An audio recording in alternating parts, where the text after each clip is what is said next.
Alright, immediate post-fight reaction to Joseph Parker defeating Razvan Cojanu and defending his WBO Heavyweight Championship. And this fight was pretty awful. It was really just terrible to watch. Parker was clearly better than Cojanu. Cojanu was fighting in an extremely negative fashion. And I guess in a way, you can't necessarily blame Parker completely for the fight being a dud, because of the fact that Cojanu pretty much didn't really want to do anything in there other than spoil. But at the same time, just the fact that he was able to spoil Parker as much as he did in terms of just kind of making him look bad, as opposed to doing anything really to make the fight of any sort of entertainment value, is, I mean, really, you gotta kind of hold that against Parker, because, you know, if that had been other fighters in there, if that had been a Joshua or a Wilder or an Ortiz, or hell, like, you know, Fury, Klitschko, you know, probably a few other fighters, really, Cojanu would have got his ass whooped. He would have been done and out of there. You know, I mean, this is a guy that has been knocked out in 2 rounds before. He got knocked out in what's the guy's name? I think Douglas on or Douglas, something like that. On Boxino on ESPN2 a couple years ago. So, I mean, just, you know, Parker, he's like a boxer puncher, but he doesn't truly have elite power. He doesn't truly have an elite punch. And, I mean, he's a pretty good boxer. I mean, he does some of the fundamentals fairly well, but at the same time, like, I mean, his chin is a little bit too high at times. He lunges in with a lot of his shots. He overreaches, especially against a guy like Cojanu, who had, you know, pretty significant height advantage over him, 6'7.5", compared to 6'4" for Parker. Although, like, I don't know, like, I don't even know if Parker's really 6'4", or if maybe Cojanu maybe more like 6'8" in there, because he definitely looked a lot taller than Parker, like significantly taller.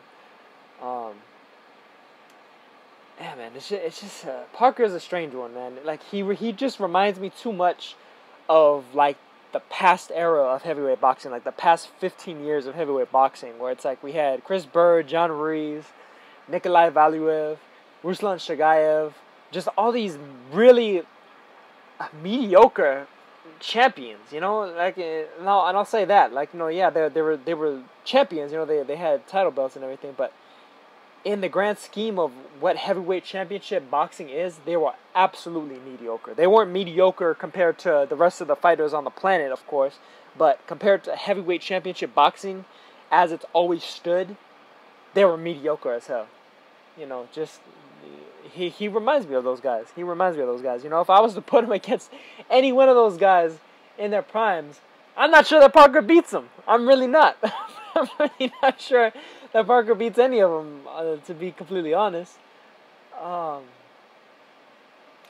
it's just unfortunate. You know, like, I imagine there's probably so many fighters that are ranked in the top 15 of the WBO right now that are licking their chops. They just gotta be. I know, you know, aside from Luis Ortiz, who's like one of the more obvious ones, I mean, Hughie Fury, obviously still there, Jarrell Miller, Dominic Brazil, I already mentioned Luis Ortiz. His name keeps reverberating in my head for some reason. Zhang Jilei, I think, has a good chance against him. Man, shoot, maybe even Dillian White and Christian Hammer, man. And that's going pretty low. Especially Christian Hammer, as far as Christian Hammer is concerned. I'm sure that Parker's people probably think he could probably handle him easy, and he probably would, in all likelihood. But, I mean, I think Brazil gives him a hell of a fight at the very least, if not beats him. You know, and I'd probably, you know, I might wager something on Brazil to beat Parker. Because just Parker's just overall level of ability, his performance and everything is just really, truly uninspiring. You know, that's not to say that, you know, I think he's a nice guy and everything, but yeah, I just think he's food. He is food at heavyweight, man. You know, all these, you know, fringe top 10, top 15 level heavyweights, and I'm talking about regardless of actual, like, ABC rankings, WBC, WBA, IBF, WBO rankings, they got to be licking their chops, man. I know that Tony Bellew has probably got to be thinking, ooh, I could get myself a heavyweight championship. You know what I mean? He was mouthing off to Deontay Wilder recently. I was talking about the fact that, he might be able to get a nice payday against Wilder, or especially if they have it in the UK, build up for an eventual Wilder-Joshua clash. But, I imagine he'd probably thinking, shoot, maybe I should try to see if I can get Parker in the ring. If I could beat him, and I don't think that's completely outside of the realm of reality. If it was a unification between him and Wilder, oh man, that'd be some serious bread for Bellew.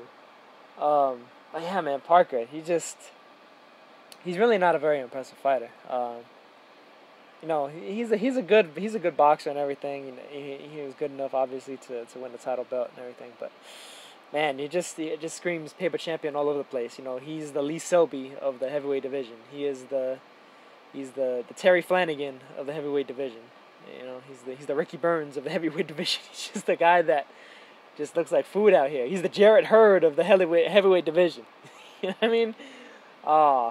Clearly the weak link, and man, it's the thing is, he has enough money behind him, I imagine, from Ducal Promotions and everything, that it's going to be tough for, he's not going to fight anything but the very best of the best in order for them to cash out on him, or somebody that's just total whackness, total garbage, like Razvan Cojanu.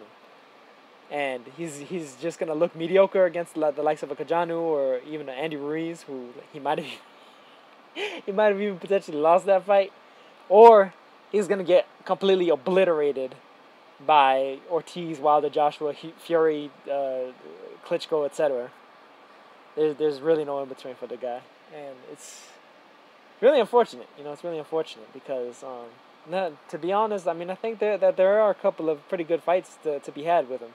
I think him versus Miller would be actually a pretty entertaining fight. I think him versus Brazil would be a pretty entertaining fight. Unfortunately for Parker, I think the most entertaining he's going to wind up being is when he gets annihilated, just destroyed, and that belt comes up off of him. But that's pretty much all I got to say for Joseph Parker versus Razvan Cojanu. And I will catch you guys on the next one. Peace.